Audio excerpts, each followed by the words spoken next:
Kia ora. Welcome to your very own true-false speed challenge. The rules are simple. Write T for true. Write F for false. Test your buzzers, everyone.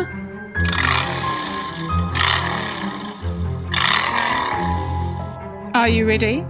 Here goes. The Membory Toolbox True-False Challenge. Questions. 1. Our brain uses memory to store and then recall information. 2. Our short-term memory holds information in our head for about 30 minutes. 3. We use our long-term memory to store information like phone numbers.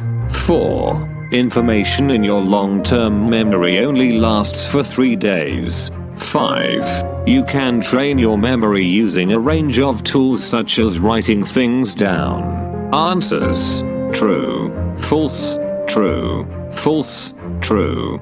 See y'all at the next true-false speed challenge.